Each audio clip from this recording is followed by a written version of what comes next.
Hello and welcome to Newsmax TV. I'm John Bachman. With us now in the studio is Ambassador Eric Javits. He's out with a new book called Twists and Turns about his life as an ambassador. He is a lawyer by trade and a successful diplomat who has specialized in the field of international arms control. Thanks for being with us today.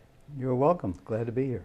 On the back of the book, Secretary of State James Baker says you have lived one of the most interesting lives anybody could have lived. How did you find yourself in some of these incredible situations? And why did you feel like now was the best time to share these stories with everybody? Well, I'm retired now. Many of the people I write about are no longer living. I've chosen the ones that I thought were of most public interest or might be of interest to my family. I wanted to leave a legacy to my children, grandchildren, and their children of the life that I've led. And I decided I should just take excerpts from that life, not try to write a real autobiography. And I've done that. So I think how I got there, that's why I named the book Twists and Turns, because it wasn't a straight road, John. Now, was there one particular story along the way when you realized you'd gone through a series of these events and you said, you know, this stuff, I can't believe this is happening to me? Was there one particular incident that stands out? Yeah, there was one, particularly with my experience with Juan Carlos, the gentleman who I met in early 60s. I think it was 1961 in Palm Beach. We're talking about the King of Spain. The King of Spain, who many years later confided in me that he really would someday recognize Israel. And the day that I got this phone call from an unknown person telling me that I was the first to know in the United States, that my government even didn't know, that Spain was going to recognize Israel on a certain day the following week. I thought that was just an amazing experience, that someone could remember for so long a promise and see it fulfilled in that way. And at that time, what did that mean for the nation of Israel to be recognized by a man like the King of Spain? Well, the country had for a long time had favored oil contracts with Arab nations because Spain had a history of Arab occupation of its parts and a great tradition of Islam in Spain for many years. So it was quite a break after, in the year 1500, when they expelled all the Jews from Spain, that suddenly there was this reconciliation and recognition. It meant a lot for, I think, the morale of Israel. And chance for maybe some old animosities to be put to bed. Yes.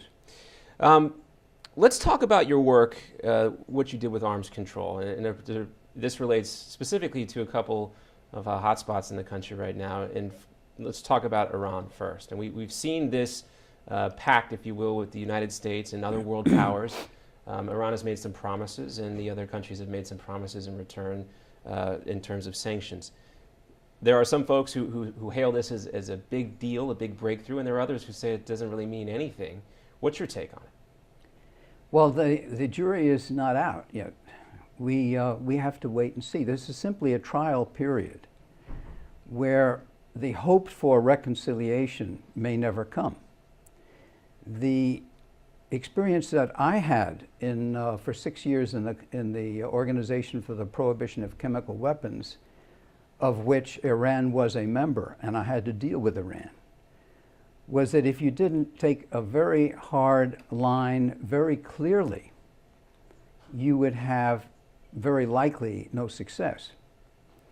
If you took a very hard line, but then spent a lot of time with a lot of respect and tolerance and patience explaining why that hard line was necessary, and that what other things you might be able to do for them if they accepted the hard line, generally worked out favorably.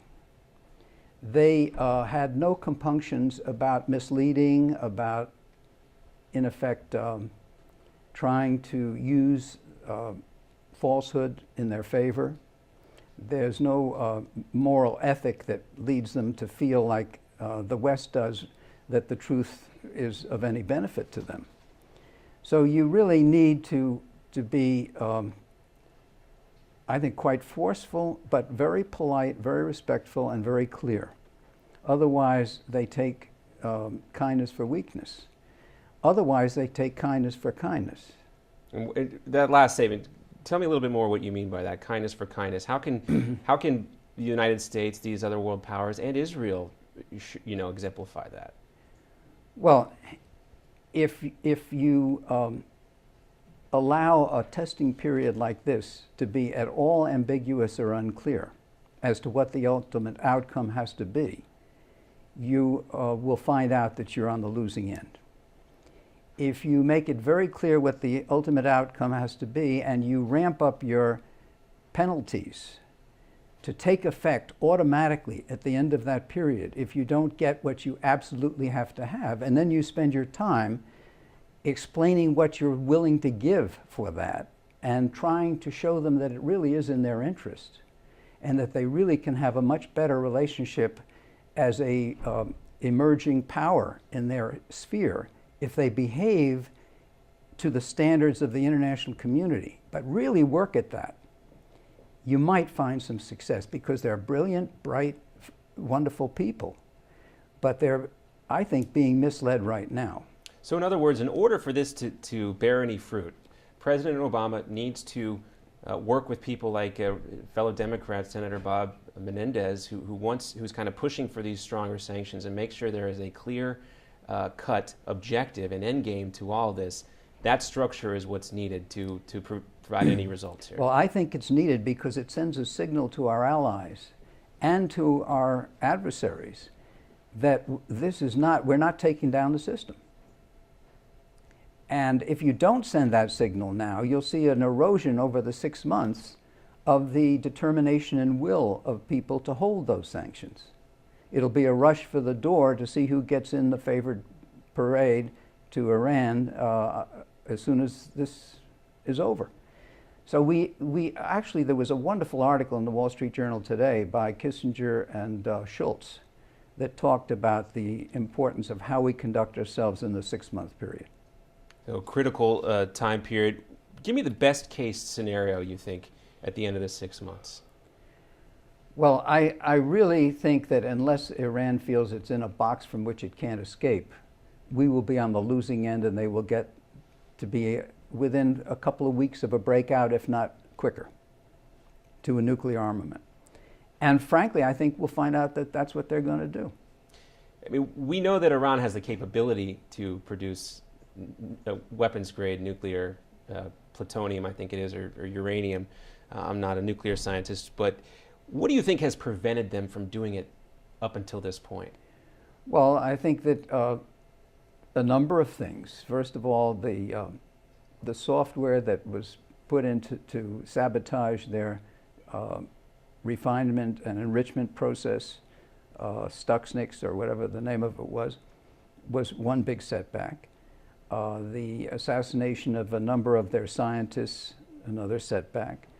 The normal difficulties of trying to do a program covertly, another difficult process, and building enrichment underground and hiding locations of some of their laboratories and so forth. That's also time consuming.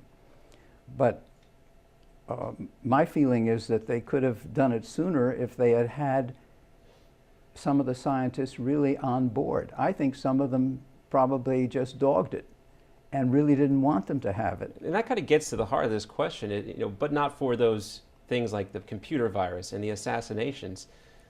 Would Iran have a nuclear weapon today? Oh, I think so. I think so, because the Iranians and the North Koreans have been collaborating covertly for many, many years, maybe decades. And the North Koreans have it, and you can actually see films, if you're classified, that show you the cooperation of what's going on, including the building of, perfecting of the delivery systems. So, and they're proceeding on these things. Now also, even if Iran's agreement with the United States turns out to be quite ironclad as to what they'll do on their own territory, there's always the outsourcing of the arms effort to North Korea, and you know, it can all be done and to potentially somewhere to else, Hezbollah and terror covertly. organizations. Yes, it could. Let's talk about Syria a little bit. You, of course, participated in, helped implement the Chemical Weapons Convention in the early 1990s, and we saw this a few months ago where there was the allegations of chemical weapons use. Most fingers were pointed at Assad, but we never got a real answer as to who was really using those chemical weapons. Assad alleged that it was some of the rebels who were using the chemical weapons. But what did that, that had to have hit some personal spots for you, considering you worked so hard to try to end chemical weapons use?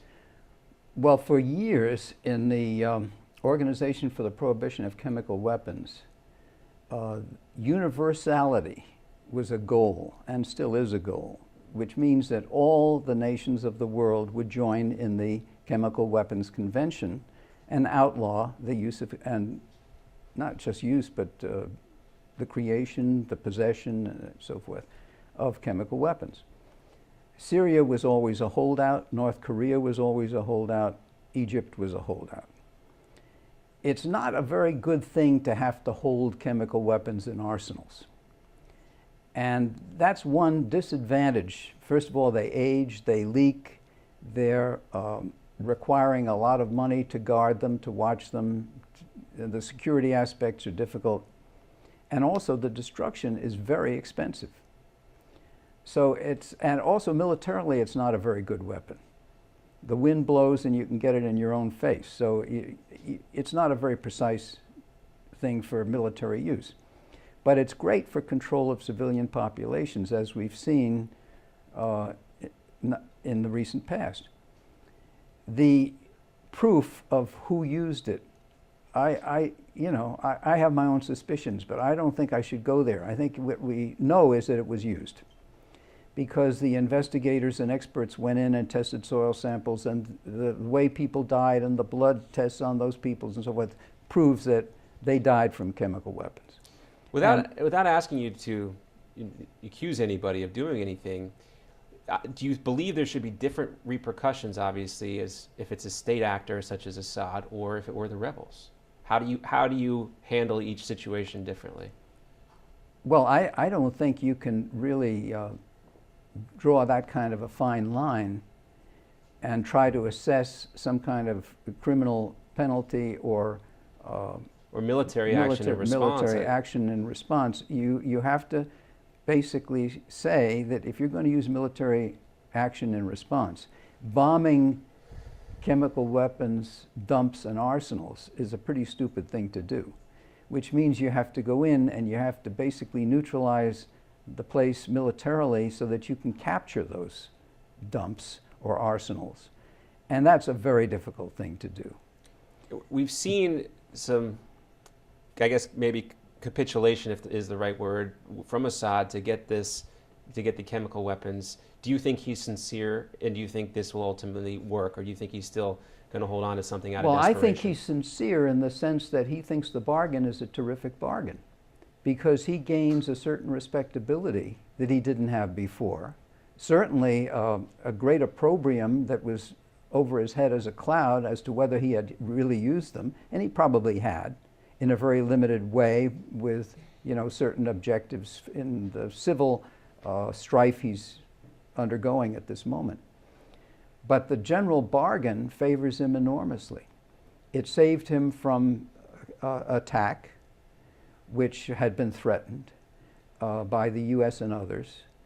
It saved him from losing his the freedom of his Air Force, and probably gives him much more of an upper hand in the civil war he's undergoing right now than if he had stayed with resistance and refusal to get rid of his chemical weapons. The objective from the standpoint of the world to help him get rid of them is, of course, understandable and worthy. I understand that the process of destroying those weapons is very difficult and fraught with danger. But they're going to try to get the most dangerous of those weapons out of the country by boat to an American ship that will have a destruction facility aboard it. And there won't be any danger then to anybody in the country. There won't be any possibility of pollution or sabotage. And it seems to be a good working way to get rid of the worst. Now, they're trying to destroy the production facilities. I think they've made progress with that. Getting the less dangerous stuff destroyed in the country is probably quite easy, could be done safely.